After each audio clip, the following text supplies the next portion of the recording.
Bonjour à tous, c'est Claire, bienvenue dans cette vidéo où je vais vous présenter un oracle tarot autopublié qui vient de Suède, qui est dont la structure tarot a été influencée, en tout cas la structure est faite selon le modèle du jeu d'Aleister Crowley, le tarot Thoth. Alors le tarot Thoth, c'est un jeu que j'aime beaucoup, un tarot que j'aime beaucoup, qui est souvent impressionnant, qui impressionne souvent les gens parce qu'il a une sorte de réputation sulfureuse, parce que Aleister Crowley c'était quelqu'un d'assez provocateur, donc bon, voilà, il a cette réputation sulfureuse, et puis il a des mots-clés qui font un petit peu peur. Alors, je vais vous montrer ma version, donc je l'ai découpé, j'ai enlevé les mots-clés. C'est un jeu aussi, vous voyez, où on n'a pas de scène de vie. Il a un peu ce côté symbolique. Donc c'est pareil, c'est un petit peu plus impressionnant. Par contre, c'est vraiment un tarot que je trouve magnifique.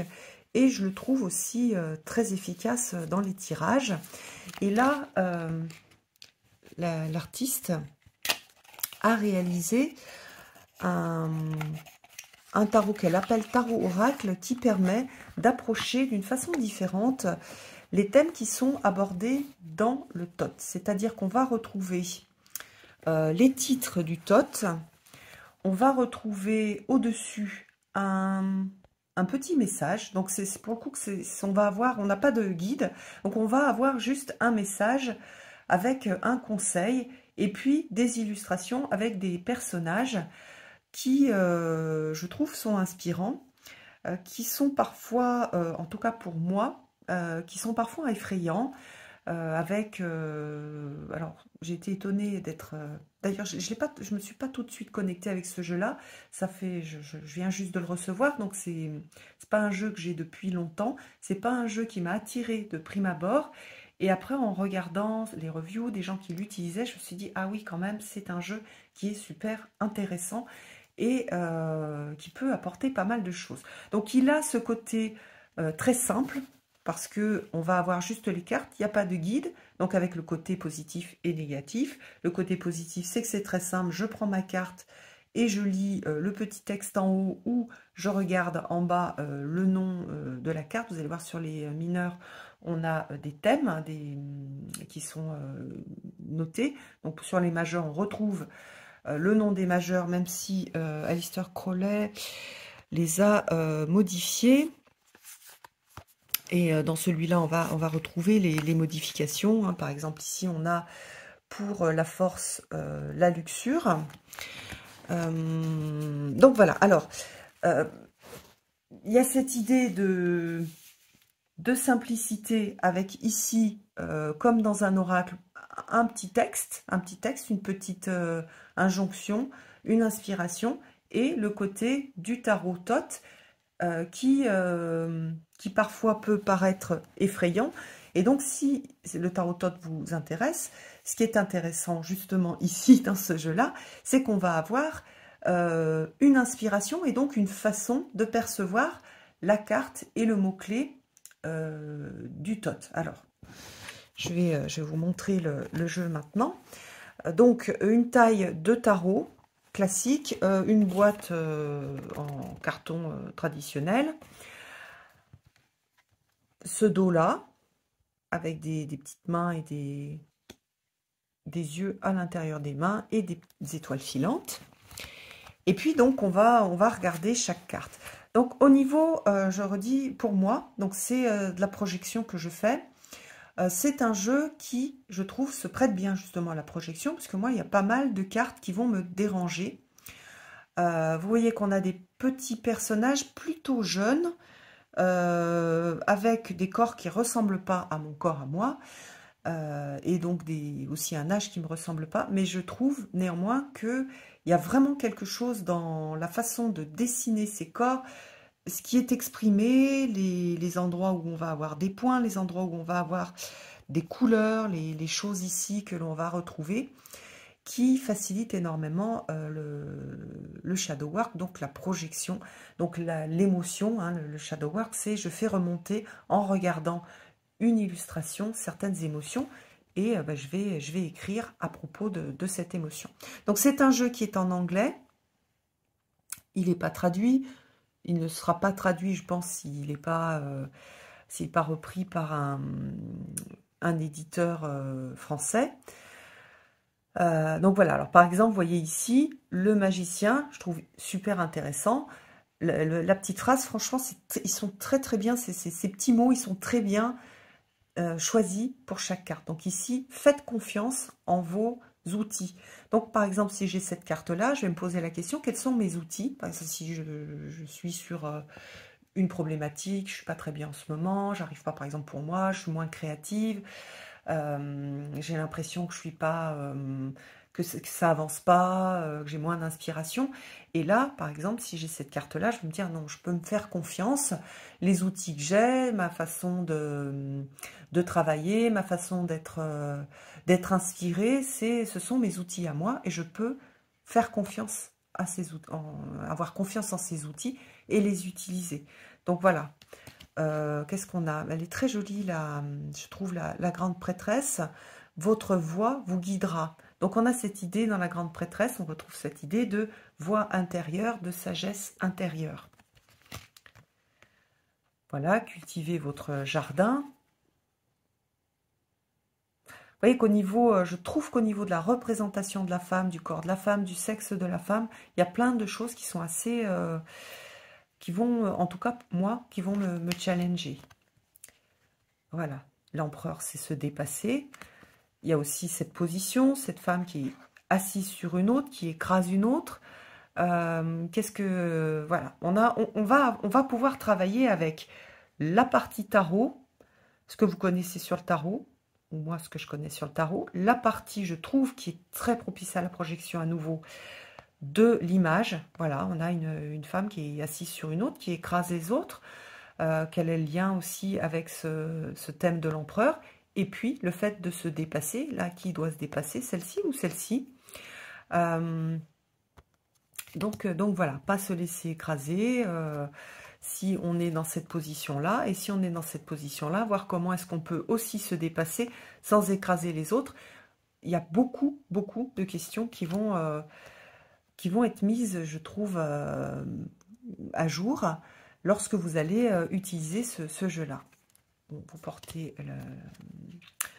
la plante, bon, je vais pas tout traduire, mais vous voyez un peu ce type de représentation qui est très coloré. J'aime beaucoup en fait cet aspect, ce fond noir et les couleurs que l'on va retrouver. C'est un jeu que je pense que pour l'instant que j'ai pas utilisé beaucoup, mais que je pense que je vais utiliser en conjonction avec un jeu que je vous ai présenté aussi, que j'aime beaucoup, sur des plantes, et je ne me rappelle plus du nom du jeu, qui est aussi un jeu auto-publié, et où on a un peu cette trame noire en fond et les couleurs sur l'avant.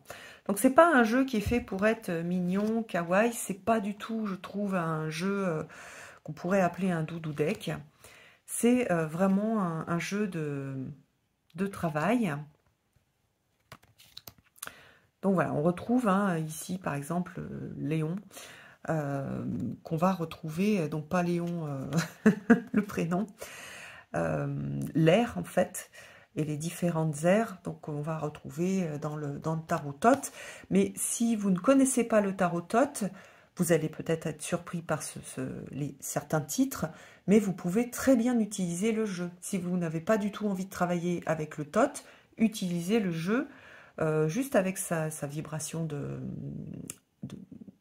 tarot, plus vous verrez ici les mots-clés qui sont proposés par le Thoth, et la petite phrase au-dessus et l'illustration. Donc je trouve qu'il a vraiment ce côté multifonction, c'est un petit peu un couteau suisse.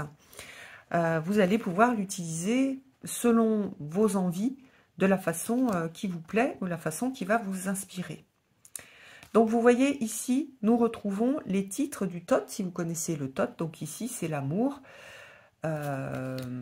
ici l'abondance, et on n'a pas du tout des petits messages, je sais pas, vous êtes aimé ou des choses comme ça. On a des messages qui, bien qu'ils soient courts, sont assez puissants. Ici, on a l'abondance. Apprenez le flux, en fait. Donc, on a cette idée de faire circuler qui est intéressante.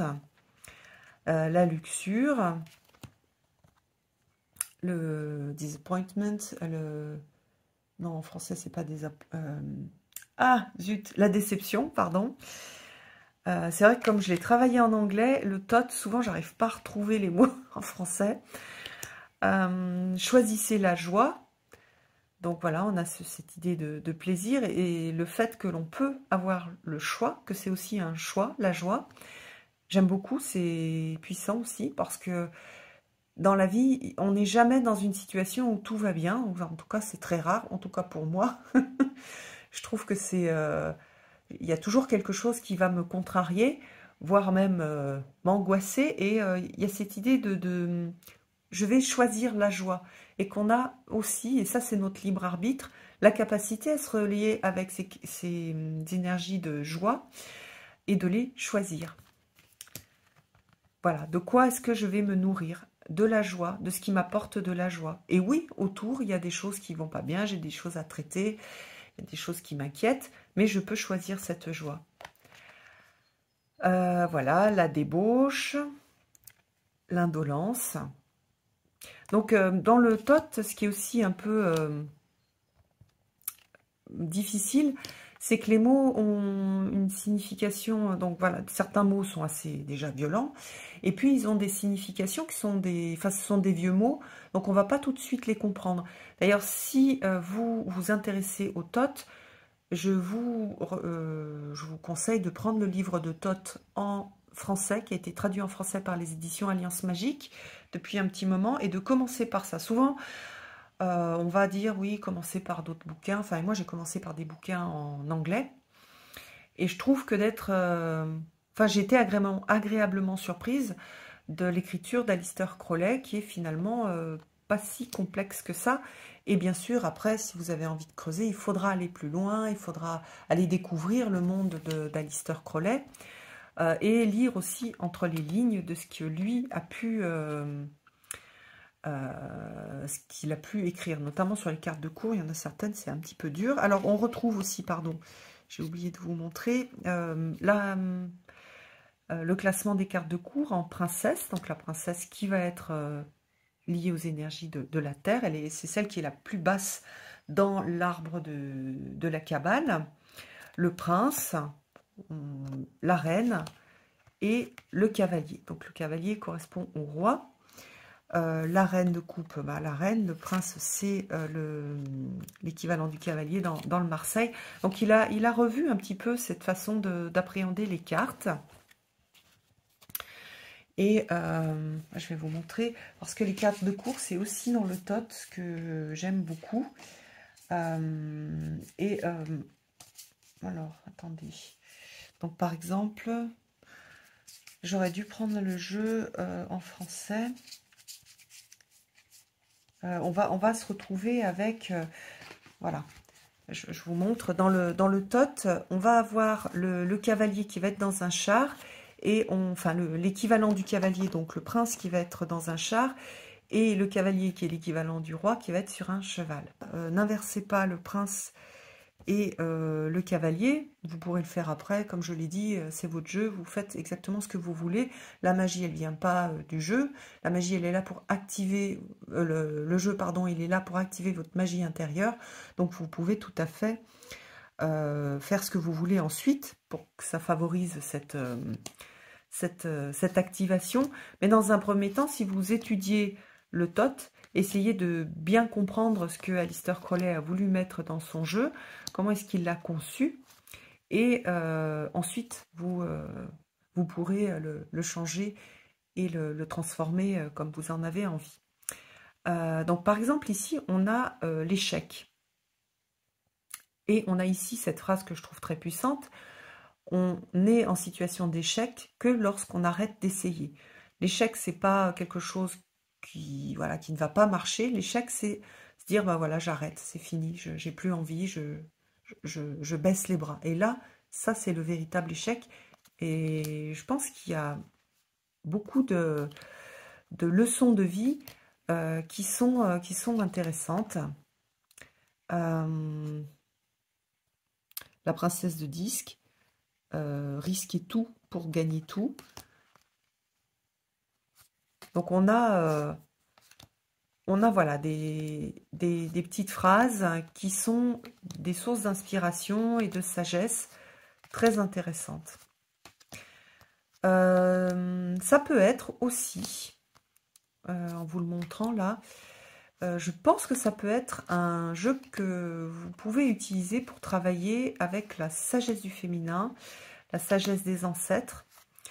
Pour les gens qui travaillent avec les 13 mères originales, vous pouvez aussi vous tirer une carte pour avoir un message particulier de la mère de la période en fait dans laquelle on est, pour voilà, pour avoir une matière à réflexion, ou voir un petit peu ce que vous avez à travailler.